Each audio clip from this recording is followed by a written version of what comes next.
जैसा कि आप सभी को मालूम ही है कि जब पहली बार इंडिया अलायंस के आइडिया को देश के सामने लाया गया था तो पूरा देश उत्साहित हुआ था। देश में एक बहुत बड़े वर्ग में एक उम्मीद जागी थी। जिस तरीके से नरेंद्र मोदी जी और भारतीय जनता पार्टी की सरकार का उद्देश्य अपनी पार्टी को आगे बढ़ाना रह गया है, देश को आगे बढ़ाना उनका उद्देश्य नहीं रहा, अपनी पार्टी भाजपा को आगे बढ़ाना उनका उद्देश्य रह गया है। ऐसी परिस्थिति में जब इंडिया अलायंस बनी तो पूरी देश में उत्साह दिखा था। इंडिया अलायंस का उद्देश्य यही था कि देश हित में सभी घटक राजनीतिक दलों को एक साथ आकर अपने स्वयं के राजनीतिक हितों की चिंता किए बगैर देश हित को ध्यान में रखकर इंडिया अलायंस को चुनाव लड़ाकर और जिताकर इस देश को एक अच्छी सरकार देने की सोच रखी गई थी। हम भी जब इस अलायंस में आए तो हमारी भी एक ही मंशा थी कि अपने हितों का नहीं सोचना है, अपनी पार्टी के हितों के बारे में नहीं सोचना है, देश के बारे में सोचना है। देश इंपॉर्टेंट है, पार्टी इंपॉर्टेंट नहीं है। इसी उद्देश्य से हम भी इस अलायंस में आए। आज शुरू में ही ये कहना चाहता हूं कि हम पूरी ताकत से, पूरी ईमानदारी से और पूरी लगन से इस अलायंस के हिस्सा है और इस अलायंस को सफल बनाने के लिए जो कुछ भी लगेगा, ईश्वर ने हमें जितनी भी शक्ति दी है उसके हिसाब से हम पूरी ताकत से इस पे लगेंगे। लेकिन आप ये समझो कि इस इंडिया अलायंस का उद्देश्य है क्या? इंडिया अलायंस का उद्देश्य है कि चुनाव लड़ना, चुनाव जीतना और देश को एक नया विकल्प देना। और अगर चुनाव लड़ना और चुनाव जीतना इस पूरे पवित्र उद्देश्य का आधार है तो आपके सारे जो चुनाव लड़ने से संबंधित चीजें हैं वो महत्वपूर्ण हो जाती है। समय पर कैंडिडेट की घोषणा करना, आपकी कैंपेन प्लानिंग करना, सारे को एक साथ मिलजुल कर इस चुनाव को कैसे आगे बढ़ाया जाए उस पर बातचीत करते रहना। कांग्रेस पार्टी के साथ अलायंस की जो बातचीत हमारी सीट शेयरिंग को लेकर हुई थी, आप देखेंगे कि ये दो बारी ऑफिशियल मीटिंग हुई, एक 8 जनवरी को और दूसरी 12 जनवरी के आसपास। इन दो ऑफिशियल मीटिंग्स में जो चर्चा हुई, अच्छे एटमॉस्फेयर पे हुई, चर्चा हुई, सभी बातों पर चर्चा हुई, लेकिन उस पर निष्कर्ष कुछ निकला नहीं। आप देखेंगे कि इन दो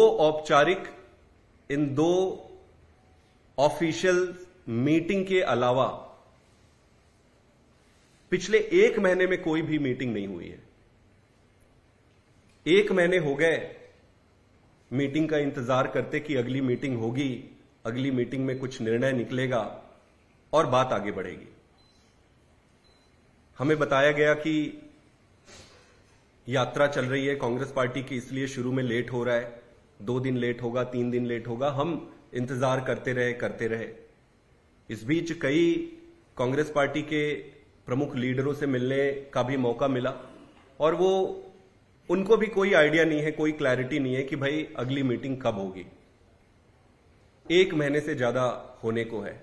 ऐसी परिस्थिति में अगर आपका उद्देश्य चुनाव जीतना है तो फिर मन में प्रश्न उठता है और चिंता होती है कि इस तरीके से चुनाव जीतना तो बड़ा मुश्किल हो जाएगा। और ये चिंता ही है जिसके कारण आज मैं यहां पर बैठा हूं और भारी मन से बैठा हूं। कोई हमें यहां पर आकर कुछ बोलने की और ये सारी चीजें करने की जरूरत नहीं होती अगर हम बातचीत करते। आप देखे होंगे पिछले कुछ दिन पहले हमने आसाम में 3 कैंडिडेट्स का अनाउंसमेंट किया था। मैं उम्मीद करता हूं कि इंडिया अलायंस उसको स्वीकार करेगी। ये 3 कैंडिडेट जो हमने अनाउंस किया है वो तैयारी कर रहे हैं। बहुत अच्छा रिस्पॉन्स है आसाम में, उनकी तैयारी शुरू हो गई है। समय को देखते हुए आज मैं साउथ गोवा से भी आम आदमी पार्टी की तरफ से कैंडिडेट की घोषणा करता हूं।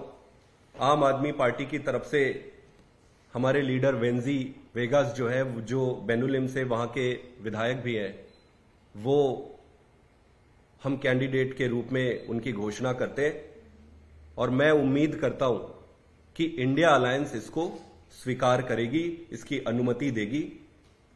आप देखेंगे कि गोवा के चुनाव जब हुए विधानसभा के, तो विधानसभा के चुनाव में आम आदमी पार्टी की 2 सीटें आई थी और दोनों सीटें साउथ गोवा में है। हमारे एमएलए वेंजी और क्रूज बहुत अच्छा काम कर रहे हैं, ये दोनों बहुत पॉपुलर है वहां पर। कांग्रेस पार्टी की भी आज की तारीख में सिर्फ 3 विधायक हैं, उनके 2 विधायक उनके भी साउथ गोवा में है और 1 विधायक उनके नॉर्थ गोवा में। इस हिसाब से साउथ गोवा स्वाभाविक है कि अगर कांग्रेस की 3 सीट है और आम आदमी पार्टी की 2 सीटें हैं, तो स्वाभाविक रूप से 1 सीट आम आदमी पार्टी को मिलनी चाहिए और उसी के तहत विनेबिलिटी को ध्यान में रखकर, विनिंग प्रोस्पेक्ट्स को ध्यान में रखकर आम आदमी पार्टी ने श्री वेंजी जी के कैंडिडेचर की आज घोषणा की है। इसी के साथ गुजरात में भी आज मैं 2 कैंडिडेट्स का अनाउंस करने जा रहा हूं। उनमें से एक है हमारे चैतर वसावा जी, जिसके बारे में पहले हमने आपको बताया था, और दूसरे हैं भावनगर से उमेश भाई मकवाना जी।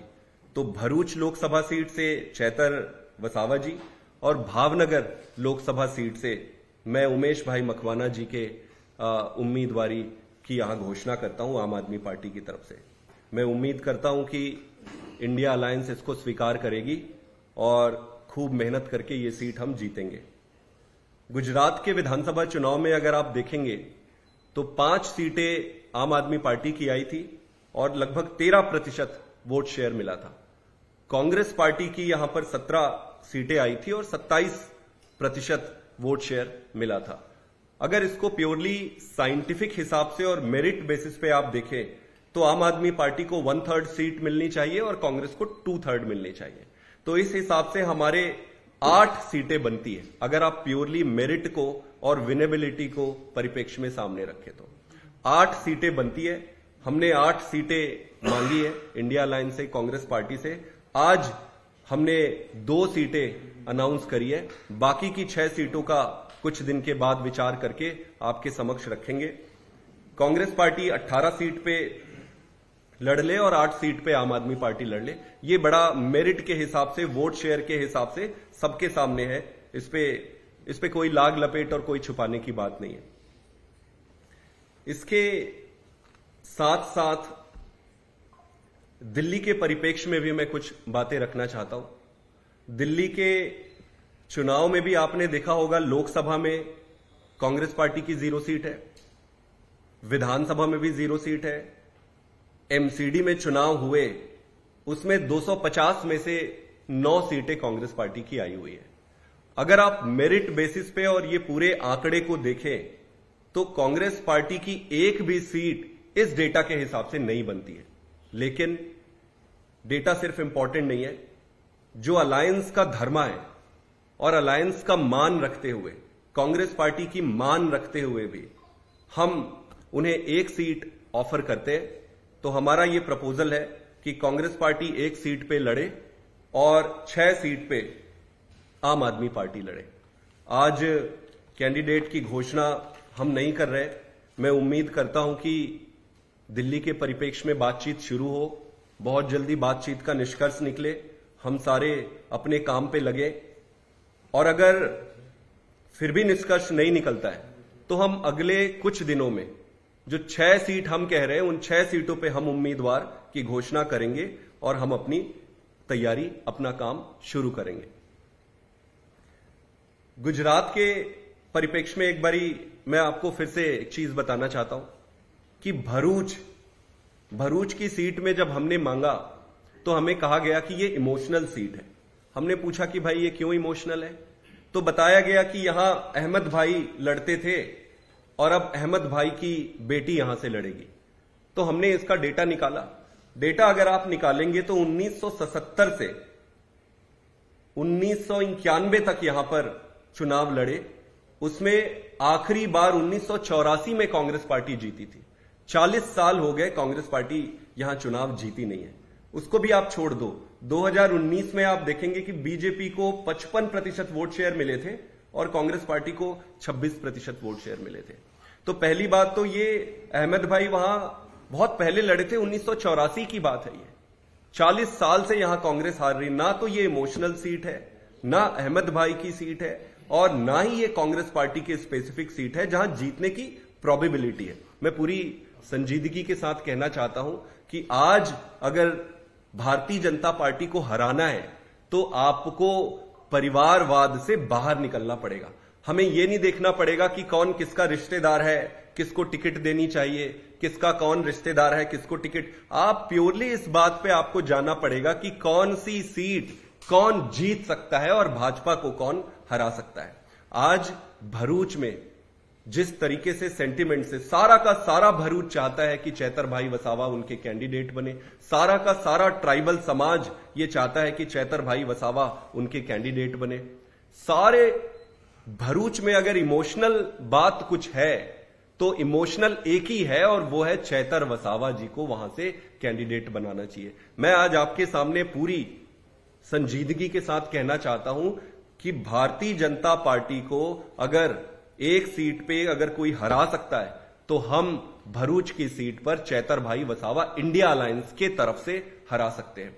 तो हमें ये देखे बिना कि किसके परिवार की क्या बनती है, ये देखे बिना ये देखना चाहिए कि कौन हरा सकता है भाजपा को। हमें कहा गया कि अहमद भाई की बेटी है मुमताज जी।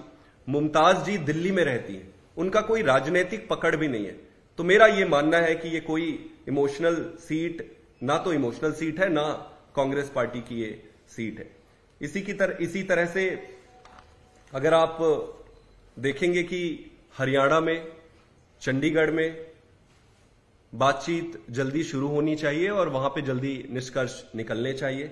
पंजाब के बारे में हमने पहले स्पष्ट किया हुआ है कि वहां पर दोनों पार्टियों के जो ग्रुप हैं, स्टेट लेवल के जो लीडर हैं, पार्टी है, उन्होंने ये तय किया कि अलग अलग लड़ेंगे। उनका सम्मान करते हुए हमने ये तय किया है कि पंजाब में हम अलग अलग लड़ेंगे। अब चंडीगढ़, हरियाणा और बाकी के राज्य जहां पर भी बातचीत चल रही है, इन सारी जगहों पर जल्द से जल्द पूरी होनी चाहिए। मोटा मोटे आज हम साउथ गोवा से एक कैंडिडेट अनाउंस किए और गुजरात से 2 कैंडिडेट हमने अनाउंस किए। मैं फिर आपके माध्यम से पूरे देश के सामने और सभी के सामने ये रखना चाहता हूं कि हम अलायंस धर्मा के पूरा सम्मान करते हैं। हमारा उद्देश्य आज देश को बचाना है। आम आदमी पार्टी इंपॉर्टेंट नहीं है, देश इंपॉर्टेंट है।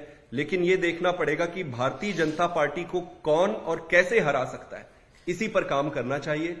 आज जो कुछ भी हमने ये अनाउंस कर रहे हैं, यहां आपके माध्यम से बात करने की जरूरत पड़ी है, वो बड़े भारी मन से करने की जरूरत पड़ रही है। उम्मीद करता हूं कि आगे की बातचीत जल्दी शुरू हो और सारी चीजें निष्कर्ष निकले। एक साथ मिलकर इंडिया अलायंस को मजबूत बनाएंगे और आगे खूब काम करेंगे। बहुत बहुत धन्यवाद।